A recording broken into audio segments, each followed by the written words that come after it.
Hey everybody, if you're watching this, you're trying to replace a 2017 Hyundai Tucson 1.6 liter engine turbo wastegate actuator. Now, this is the warning before you move forward. Please have the following tools in your possession so you will not take as long as I did and you can learn for myself. First and foremost, I hope you have a second car available because I had to make several runs to Home Depot, Ace Hardware, and Harbor Freight. In order to remove the housing, you're gonna have to access these 4 bolts. 2 of them are in such an awkward position. You need a set of small ratcheting. So I have a 10 millimeter, both of these. And this I use to just pop it and get in an awkward place. And then this was because there wasn't a lot of clearance. At 114,000 miles, these Allen bolts, these are the new ones that I installed, but the ones that you will be removing will most likely be seized because of the heat cycles that they experience. So you're going to have to extract them. I luckily had a DeWalt extractor set, right? Now, to tighten down these Allen heads, well, I just had an inch-pound torque wrench. It goes up to 200 inch-pounds. So I converted, which is about 90 to 100 inch-pounds, to be able to meet that 9 foot-pound specification. And the last thing that you may or may not have is you're going to need a pick. This arm is held in place by a retainer clip, and you need to have this 90-degree point to be able to slowly pull that clip out when you're underneath the car. And the last thing to replace the turbo wastegate actuator in my 2017 Hyundai Tucson with its 1.6 liter engine. So about a month and a half ago, the engine line came on along the same time that my car was beginning to struggle to reach higher speeds very quickly. It would lose the oomph, right? I would be around 45 miles per hour. I'd be getting on an on-ramp on the freeway and getting it past from 45 to maybe 70 miles per hour was a lot slower. It would still felt smooth, the acceleration, but it just felt like it lost that boost, which literally was what is being affected. The turbo was being turned off. I do have an OB2 scanner that I got from Harbor Freight, and that led to this code, P2562 turbocharger boost control position sensor, which means that the turbo wastegate actuator needs to be replaced. So this component is located in the back side of the car, and what I have seen on the few clips I found on YouTube is that they suggest to remove the housing here, which is connected to the turbo wastegate actuator back there, and pull them apart so that you then replace it with a new one, and the reinstallation can go a lot easier because it's apparently hard to unbolt just the wastegate actuator. I bought this wastegate actuator March 2026. It cost me $180 plus shipping and taxes, came to about $200 flat. Right, let's remove the air intake box.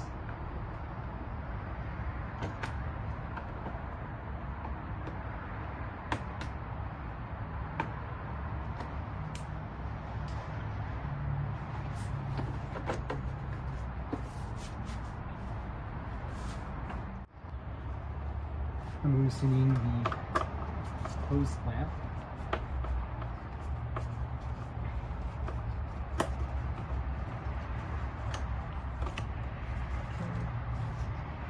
Looks like this just pops off. Probably also remove the battery.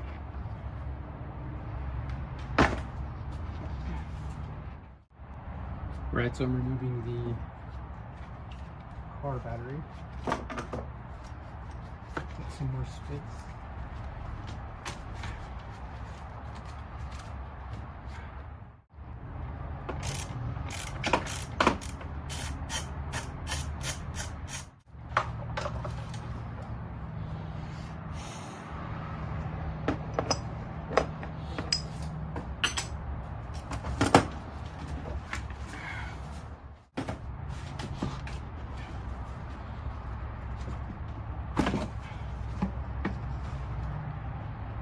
Okay, just pops right off.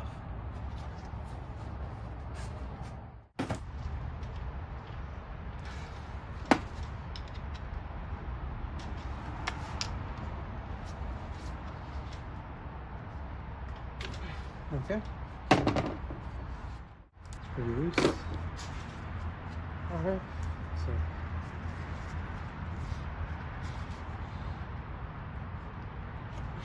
okay. Trying to get in here and loosen these clamps that you can see right there.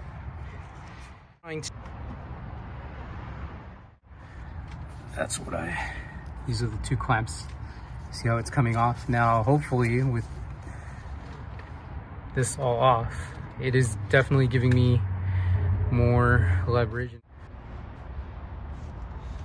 Now I'm removing this little heat shield, hopefully to get better access. Looks like it's going to be a 10mm.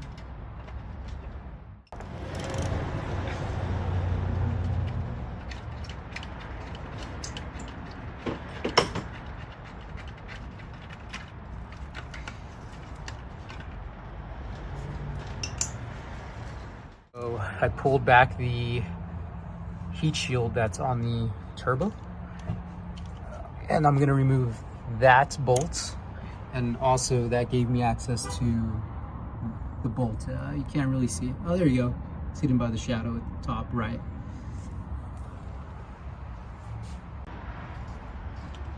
This bolt has been loosened up. Just getting a feel. There we go. Okay. What I am doing is I'm having to lift up my car, and I'm gonna have to go underneath to get the bottom third bolt to pop that. Before you go down under your car, you're gonna need a wrench that's a 10mm wrench, so you can have access to that bolt.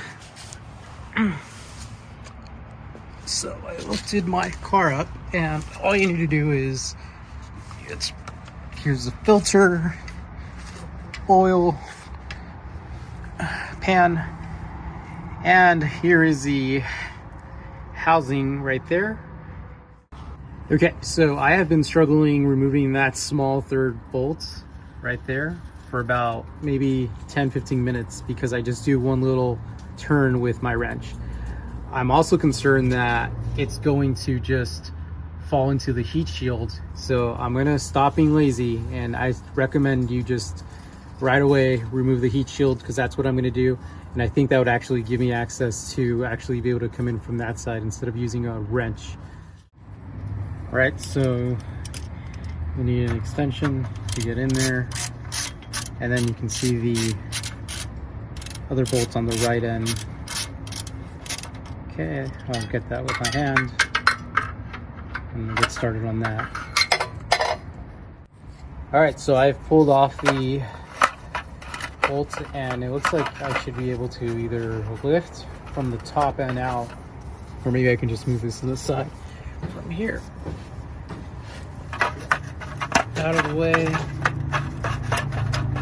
I think I'd have to, let's see.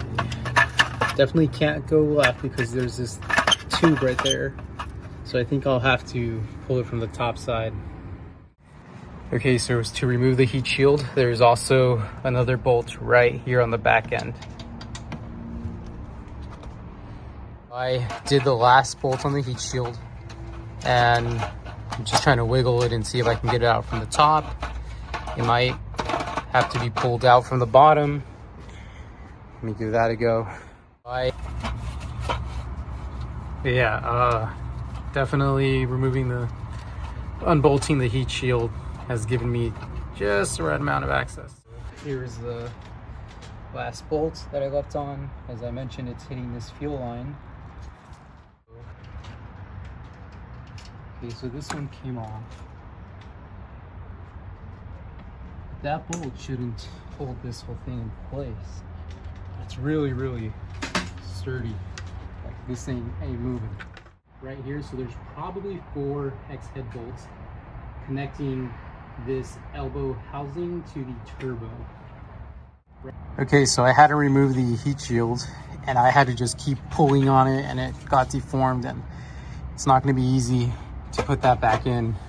It's going to be a lot of cussing, but I realized that you do need to completely remove the heat shield. Not only is it going to give me access to that last bolt that I need right there.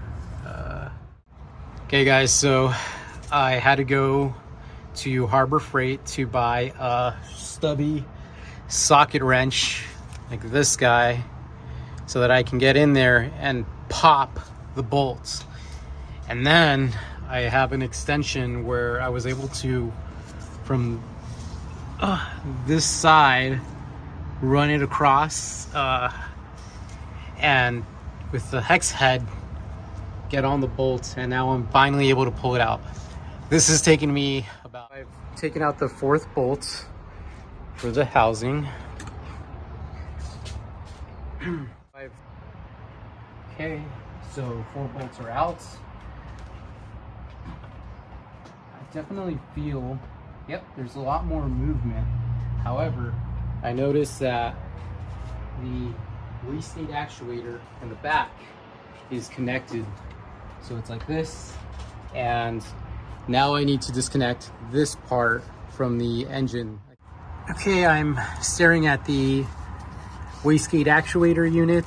You can see the arm right there. The actuator arm is connected by a retaining pin to catch the top part. The retainer clip, I'm sorry, has come off. Took about 15 to 20 minutes. And let me get some focus. There you go, really good focus. Should just pull down. Pull up, look at that. Just pull off. A couple more things that need to be removed. The first being this electrical connection against the wastegate actuator. There we go, pressed in, not down, in, and then this comes off. All right, almost done. Seems to be another connection that I'm seeing right here. Index runs to this guy right here. So this needs to be disconnected as well. Okay, I'm underneath the car staring up at the housing. The last thing that I thought this was connected to was this, and I was having a hard time removing this, but then I just realized that it's not even really connected to the wastegate actuator. It's just clipped on, and then it's connected to something else. So I've removed this clip. It's gone past the bracket now. That's it. Okay, everything should be disconnected.